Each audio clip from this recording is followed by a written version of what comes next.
አስታውሳለሁኝ ይህን መጽሐፍ ከማንበብ በፊት ሰዓቴን እንዴት አድርጌ ማኔጅ ማድረግ እንዳለብኝ፣ ፕሮክራስቲኔሽን እንዴት ማቆም እንዳለብኝ ለማወቅ ያልሰረችኩበት ቦታ ያላየሁት ቪዲዮ አልነበር። ነገር ግን ይህን ያለ አጥጋቢ ውጤት የትም ቦታ ማግኘት አልቻልኩም ነበር። ነገር ግን ዋንስ ይህን መጽሐፍ ካነበብኩኝ በኋላ በቃ ኤቭሪቲንግ ቼንጅ። የምሬ ነው። ለዛ ነው እንደኔ በዚሁ ችግር የተጠቃ ሰው ይኖራል ብዬ ይህን መጽሐፍ ዛሬ ያቀረብኩላችሁ ማለት ነው። ስለ መጽሐፉ በትንሽ ልንገራችሁ የሚታያችሁ ከሆነ ማለት ነው። ኢትስ ዛት ፍሮግ ይባላል ርዕሱ ማለት ነው። ጸሐፊው ብሪያን ትሬሲ ይባላል። ብሪያን ትሬሲ ሞቲቬሽናል ስፒከር ነው መሰለኝ። ብዙ ጊዜ ኢንስታግራም ሪል ላይ ምናምን ነገር ይመጣል። በጣም ወዶ ሰውዬ ነው ብሪያን ትሬሲ እና መጽሐፉ ኢትስ ዛት ፍሮግ ጸሐፊው ብሪያን ትሬሲ ነው። 21 ግሬት ዌይስ ቱ ስቶፕ ፕሮክራስቲኔቲንግ ኤንድ ጌት ሞር ዳን ኢን ሌስ ታይም። 21 መንገዶችን ያሉት እዚህ መጽሐፍ ላይ 21 መንገዶች ፕሮክራስቲኔሽን ለማቆም፣ በዛ ላይ ደግሞ በትንሽ ሰዓት ደግሞ ብዙ ለመስራት የሚጠቅመን ማለት ነው። በትንሽ ሰዓት ብዙ ለመስራት እና ይህ መጽሐፍ በቃ ዋና ሀሳቡ ይኸኛው ነው። እኔ ብዙ ጊዜ ከዚህ በፊት ስል ሰምታችሁኝ ከሆነ ሰዓታችሁን ማኔጅ ለማድረግ እንዳትሞክሩ፣ ፕራዮሪታይዝ የምሰጠው ወይም ደግሞ ቅድሚያ የምሰጡትን ነገር እወቁ የሚለውን ሀሳብ ከዚህ መጽሐፍ ነው የመጡት። በቃ የዚህ መጽሐፍ ዋና ሀሳቡ ይሄ ነው። በቃ ሰዓታችሁን ማኔጅ ለማድረግ አይደለም መሞከር ያለባችሁ፣ በቃ ቅድሚያ የምሰጡትን ነገር እወቁት። ኢትስ ዛት ፍሮግ ሀሳቡም ይሄ ነው። በቃ አጠቃላይ የመጽሐፉ ሀሳብ ማለት ነው። እና 21 መንገዶች አሉት ፕሮክራስቲኔሽንን ለማቆም፣ ሰዓታችንን በአግባቡ ለመጠቀም። እኔ ግን 21ዱንም ሳይሆን 10ሩን ብቻ ነው የምነግራችሁ። እሱንም 10ሩን በቃ ነካ ብቻ፣ ይሄ እንደዚህ ነው ሀሳቡ፣ ይሄ እንደዚህ ነው ብቻ ብዬ እነግራችኋለሁ። ከተመቻችሁ ፓርት2 ብላችሁ ኮሜንት ላይ ጻፉልኝ፣ ፓርት2 አቀርብላችኋለሁ። ወይም ደግሞ ፒዲኤፉንም እልክላችሁና ራሳችሁ ታነቡታላችሁ ማለት ነው። እኔ ዛሬ 10ሩን መንገድ ብቻ ነው የምነግራችሁ። እንቀጥል። እሺ፣ ያው እንዳልኳችሁ ከ21ዱ እኔ መርጬ አሪፍ ምላቸው ነው 10ሩን ያቀረብኩላችሁ ማቀርብላችሁ ማለት ነው። 10ሩን የመጀመሪያው ሴት ዘ ቴብል ይባላል። ሴት ዘ ቴብል። ይሄ ዋናው ሀሳቡ ምንድነው? ክላሪቲ ነው። በቃ መጀመሪያ ምንም ነገር ከመጀመራችሁ ወይም ደግሞ ይሄ መጽሐፍ ራሱ እንዲጠቅማችሁ መጀመሪያ ጎል ሊኖራችሁ ይገባሉ። በቃ ዋና ሀሳቡ የምትሄዱበትን ቦታ ካላወቃችሁ ምንም ሰዓታችሁ ለምንድን ማኔጅ የምታደርጉት ወይም ደግሞ ምንድን ፕራዮሪቲ የምትሰጡት ነገር አታውቁትም፣ ምንም ነገር ማለት ነው። ሶ ቀድማችሁ ዋና ማወቅ ያለባችሁ ነገር ጎላችሁን ነው። ወዴት መሄድ እንዳለባችሁ ማወቅ አለባችሁ። እንደዛ ካልሆነ ምንም አይጠቅማችሁም። በቃ ዋናው የመጀመሪያው ሀሳብ ሴት ዘ ቴብል ይሄ ነው። በቃ ጎል ከሌላችሁ ምንም ይሄ መጽሐፍ አይጠቅማችሁም። በቃ ሲጀመር ምን ያደርግላችኋል? እና የመጀመሪያው ለሁሉም ነገር ጎል፣ ወዴት መሄድ እንደምፈልጉ ቢያንስ ጎል ይሄን ያህል ክሊር የሆነ ጎሉን ተውትና ቢያንስ ወዴት መሄድ እንደምፈልጉ ልታውቁ ይገባል። የመጀመሪያው ሴት ዘ ቴብል ይሄ ነው። ሁለተኛው ፕላን ኤቭሪ ዴይ ኢን አድቫንስ። ይሄን ደግሞ እኔ አሁን ብዙ ጊዜ በጣም እየተገበርኩት ያለሁት ነገር ነው። ይሄ መጽሐፍ ካነበብኩኝ በኋላ ማለት ነው። በቃ ነገ የምትሰሩትን ስራ ማታውን ፕላን ማድረግ ማለት ነው። ማታ አነስ ባለች ወረቀት ነገ ምንም እንደምትሰሩ በቃ ነገ መጀመሪያ ይሄን እሰራለሁ።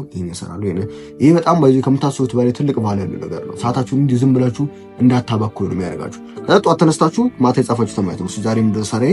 የመጀመሪያው ስራ ይሄ ነው። አሁን ሁለተኛው እያሉ ሁለተኛው ፕላን ኤቭሪ ዴይ ኢን አድቫንስ ማለት በቃ ለነገ እንትናችሁ ለነገ ቀናችሁ ዛሬ ማታ የነገ ቀናችሁን ፕላን ማድረግ ነው። በቃ ይሄ ከምታስቡት በላይ ሰዓታችሁን በአግባቡ እንድትጠቀሙበት ነው የሚያደርጋችሁ ነው።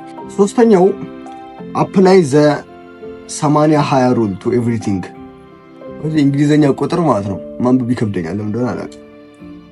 በአማርኛ በቃ ቁጥር ከሆነ ሳነብ ማለት ነው በአማርኛ ማለት ነው። አፕላይ ዘ 80-20 እንትን እንዳይላችሁ ነው። 80-20 ሩል ቱ ኤቭሪቲንግ። ይሄ 80-20 ሩል የሚባለው ምንድነው? ይሄ ፓሬቶ ፕሪንሲፕል የሚባለው ነው። ከዚህ በፊት ሰምታችሁት ከሆነ ማለት ነው 80-20 ሩል ማለት ምን ማለት ነው? በየትኛውም በምትሰሩት ነገር ላይ 20% ስራችሁ ነው 80% ውጤታችሁ የሚያመጣላችሁ ማለት ነው። የትኛውም ቦታ ገቡ፣ ለምሳሌ ቢዝነስ ላይ ገቡ።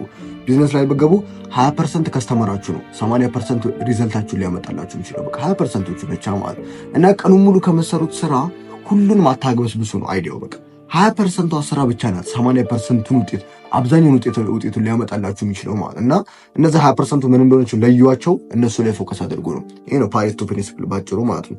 ሶስተኛ ይሄ ነው። አራተኛ ነካ ብቻ ነው ማድረግላችሁ ነው ማለት። አራተኛው ፕራክቲስ ክሪኤቲቭ ፕሮክራስቲኔሽን። ይሄ በጣም ወዶ ነው።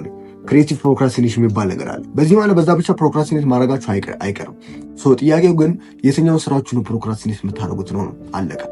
በተሻላችሁ አቅም ሁልጊዜ ሎ ቫልዩ ያለውን ነገር ፕሮክራስቲኔት ማድረግ ያለባችሁ ማለት ብትተውትም ይሄን ያህል ጉዳት ላያመጣባችሁ የሚችል ብትሰሩትም ይሄን ያህል ትልቅ ቫልዩ ላያመጣ የሚችለውን ስራ ፕሮክራስቲኔት ያደርጉት ነው። ለምሳሌ ሁለት ስራ በተመሳሳይ ሰዓት ቢኖርባችሁ ወይም ደግሞ ሁለት ስራ ቢደራረብባችሁ አንድ ላይ አንዱን ፕሮክራስቲኔት ማድረጋችሁ አይቀርም። ነገር ግን ፕሮክራስቲኔት ማድረግ ያለባችሁ ሎ ቫልዩ እንዳልኳችሁ ይሄን ያህል ብዙ ጉዳት ሊያደርስባችሁ የሚችለውን ወይም ደግሞ ጎላችሁና ይሄን ያህል አፌክት ሊያደርግ የሚችለውን ስራ ነው ፕሮክራስቲኔት ማድረግ ያለባችሁ ነው። ይሄ ነው ክሬቲቭ ፕሮክራስቲኔሽን የሚባለው። አራተኛው ይሄኛው ነው። አምስተኛው ፎከስ ኦን ኪ ሪዘልት ኤሪያስ ኤንድ ቢ ኤክሰለንት ኢን ዛት ኤሪያ። ይህም ከቅድም ጋር ተመሳሳይ ሀሳብ ነው ያለው። ቀን ሙሉ ከምትሰሩት ስራ ኪ ሪዘልት ኤሪያ የሚባለው ወይም ደግሞ ይሄ ዋና ስራዎች የሚባሉት ነገር ላይ እወቋቸው፣ ለዩዋቸው። እነዛ ዋና እናንተ ከምትሰሩት ስራ ላይ ዋና ስራ የሚባለው የትኛው ስራ ነው በቃ የሚለው ነገር ለዩት። ለምሳሌ በምን ኤግዛምፕል ልስጣችሁ። አንድ